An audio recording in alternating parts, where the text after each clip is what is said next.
I'm going to be covering another page from the sexual ethics policy of the Texas Annual Conference Administration of the United Methodist Denomination in Houston, Texas.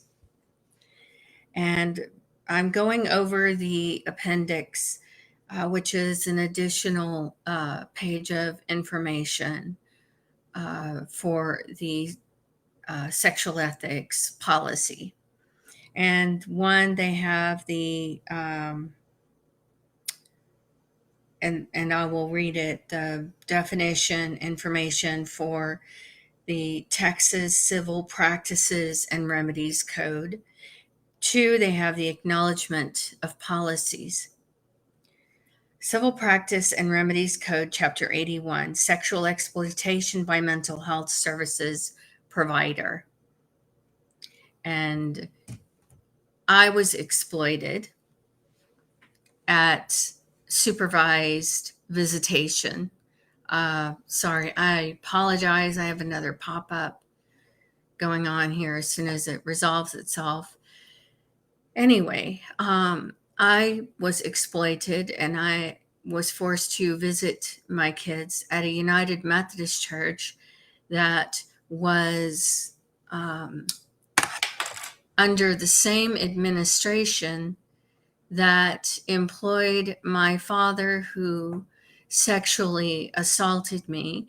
And on top of that, because clearly that was not enough, I also experienced exploitation and I experienced sexual harassment at St. Stephen's United Methodist Church, because being sexually assaulted wasn't enough. And not only was that not enough, but apparently the Texas Annual Conference felt that I should be sexually harassed in front of my sons. This is how the Texas Annual Conference treats their sexual assault victims, especially their preachers' kids that grow up within their administration, if they are sexually assaulted by clergy that are employed under their administration. Okay.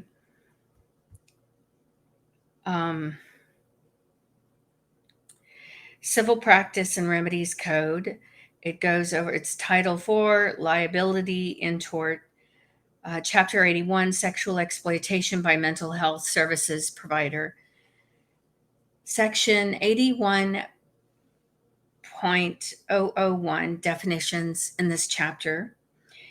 1, mental health services means assessment, diagnosis, treatment, or counseling in a professional relationship to assist an individual or group in.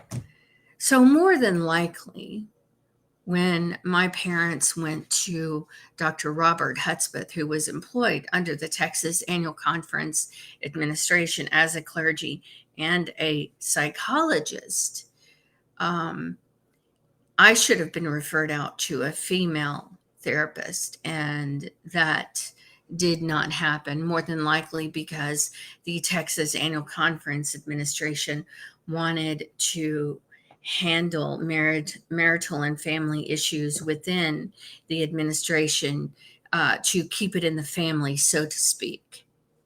And I know that Dr. Robert Hudspeth saw signs of abuse, and there were times when he also had inappropriate conversations with me, like one instant where he was talking about women developing their breasts, which I really don't understand. I'm not quite sure what that had to do with counseling a pastor's daughter.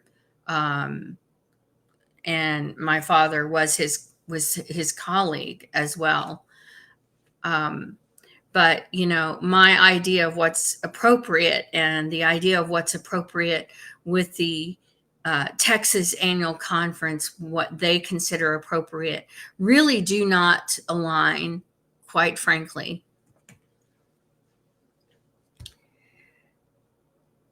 And let's see. One is, let's see, A, alleviating mental or emotional illness, symptoms, conditions, or disorders, including alcohol or drug addiction. Now, I personally would never, in the past I may have, but now that I am more conscious and aware of what goes on within the Texas Annual Conference and the evangelical communities, I would never seek counseling for mental health or trauma from a clergy. Also, as far as addiction recovery, I would never seek counseling from a clergy, and not even if the clergy has a history of addiction themselves and is in recovery, I still would not consult with them, because it's crossing a line, and their job is to provide emotional support and spiritual support. Their job is to be with families who have a loved one in a hospital, or who have had, they go and they be with families in hospitals, or nursing homes, or hospice, or weddings, funerals, baptisms. B, understanding conscious or subconscious motivations.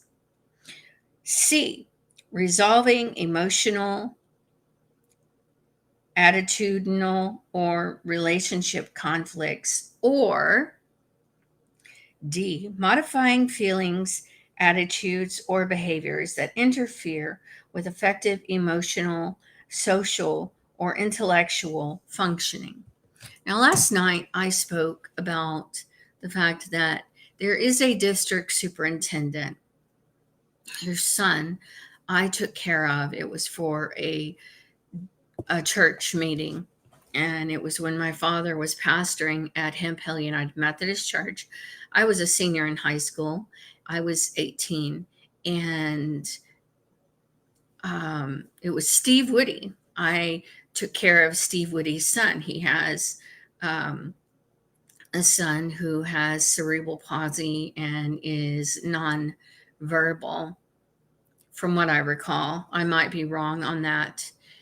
And I took care of his son. I spoke with Steve years ago, but there was just this condescending attitude from him, as if I just really needed to pull myself up by the bootstraps and get my shit together. But I don't know. I mean, I would think anybody who has experienced major retaliation from a multi-billion-dollar administration because they were sexually assaulted by one of their clergy, it might be a bit difficult and stressful to pull yourself up by the bootstraps and get your shit together, especially when you're having to fight battles and you can't see your children, and you're not allowed to see your children, or were kicked out of the supervised visitation program because you spoke out against being sexually harassed in front of your children.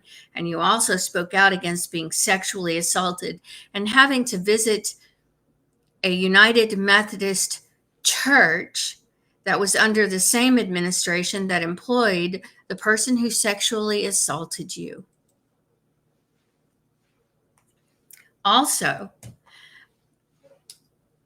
I knew Steve Woody's first wife. Yes, Steve Woody is in his second marriage.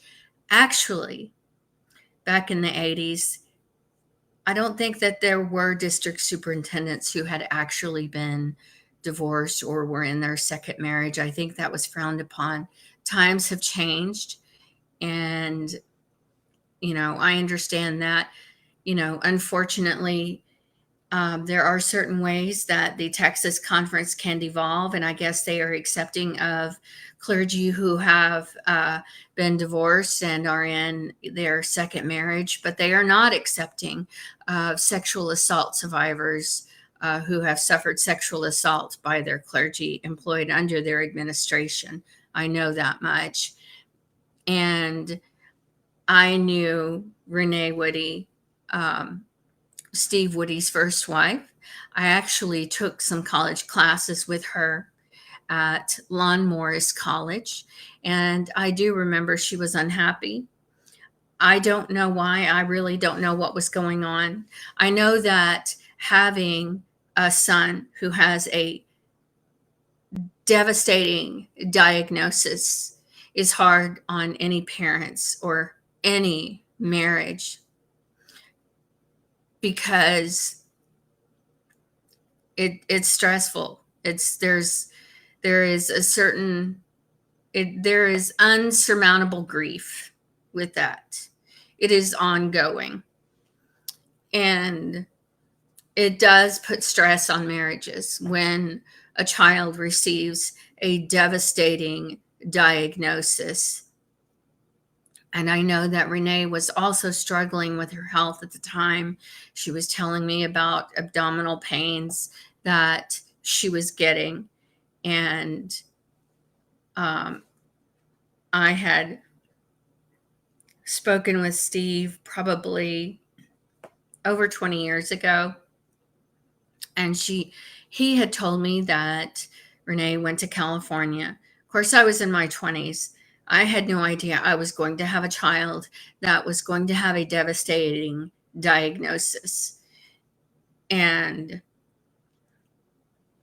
so, also, my mother would gossip about Steve. I'm sure Steve didn't know about this. And at the time, I thought that it was inappropriate. But then again, like I said, what I think is appropriate and what the Texas Annual Conference or anyone associated with them think is appropriate are not exactly in alignment.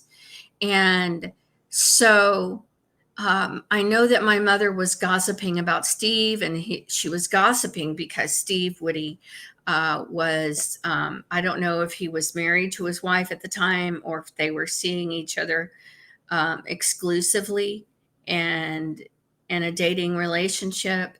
And she said that they were flirting at the Cokesbury table at annual conference and how it was inappropriate.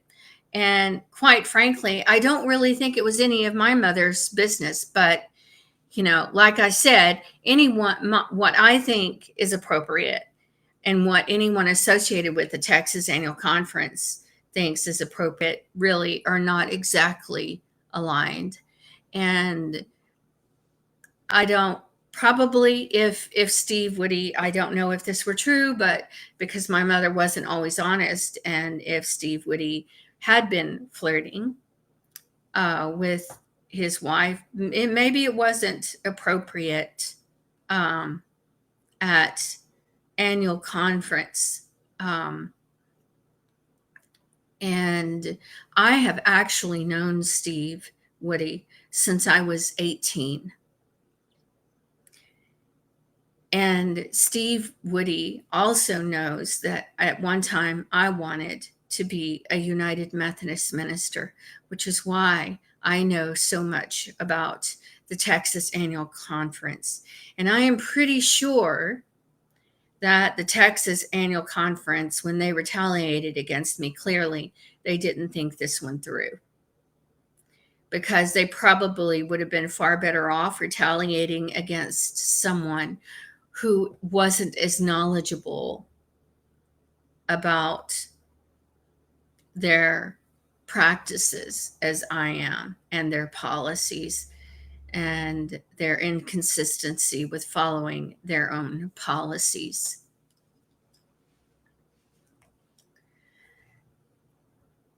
Okay. D, modifying feelings, attitudes, or behaviors that interfere with effective emotional, social, or intellectual functioning. So clearly, a multi-billion-dollar administration retaliating against a sexual assault survivor, and uh, with the awareness that she's visiting her sons at a United Methodist church, and that she has reported to them that parents and children are being exploited and followed to the restroom, which is against their policies. And I mean, we know what they do with their policies. They pretty much don't follow them. And, this is just me, but because I know how irrelevant my opinion is, but I would think that my feelings certainly weren't modified visiting my kids at a United Methodist church that was under the same administration that employed my father, who sexually assaulted me. It certainly didn't help my attitude or attitudes. Or behaviors that interfere with effective emotional, social, and intellectual functioning. Well, clearly, it did not help with my emotional and social behavior, because these days I don't trust anyone except for my husband.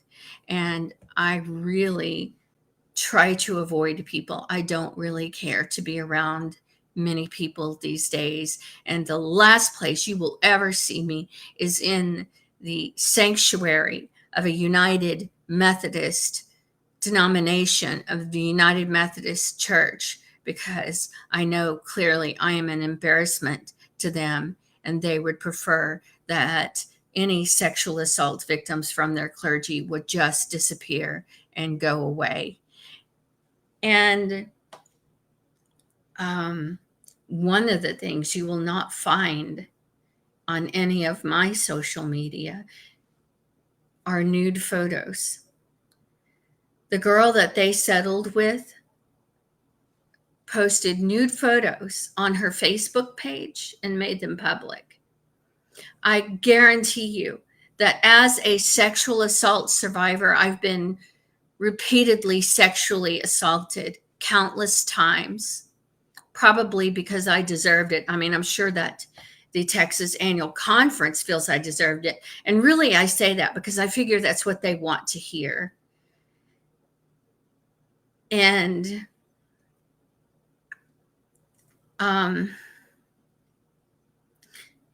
it's just really shameful. It really is, that they treat the victims of their sexual of their clergy who've sexually assaulted, that how they treat the victims that have been sexually assaulted by clergy. And this girl posted photos of herself taking shots of liquor, and she posted nude photos. You will not find any nude photos of me. What you will see on my social media is where I am advocating for myself, and I am advocating for my sons. But you will not find any photos where I'm taking shots and partying. You will not find any nude photos of me, because what you will find is me advocating for myself and my sons. Mental health services provider individual, licensed or unlicensed, who performs or purports to perform mental health services, including A, licensed social worker as defined by Section 505.002 Occupations Code. B, chemical dependency counselor as defined by Section 504.001 Occupations Code. C, licensed professional counselor as defined by Section 503.002 Occupations Code. D, licensed marriage and family therapist as defined by Section 502.002 Occupations Code. E, member of the clergy. F, physician who is practicing medicine as defined by Section 151.002, Occupations Code. G, psychologist offering psychological services as defined by Section 501.003, Occupations Code. Or H, special officer for mental health assignment certified under Section 1701.404 Occupations Code. And the page that I just covered is page 14 of the Sexual Ethics Policy of the Texas Annual Conference Administration under the United Methodist Denomination in Houston, Texas. I have researched my niche as far as the type of content, and I have found a few people talking about the United Methodist denomination, but I have not found anyone who was covering the policies within the United Methodist Church. And usually the people that were talking about the United Methodist denomination did not discuss the specific conference that they were located in, which is actually important because they are the ones who are responsible for resolving abusive behaviors that take place or exhibited within their administration. And so I knew that the Texas Annual Conference certainly would not expect someone who is a sexual assault survivor from one of their clergy to sit and read and discuss their policies and the hypocrisy of their policies and their inconsistency in following these policies within their administration. I also went to a Sunday school class at First United Methodist Church years ago before I lost custody, just before I lost custody. And I had asked about General Conference. I will have to go, but I will be back.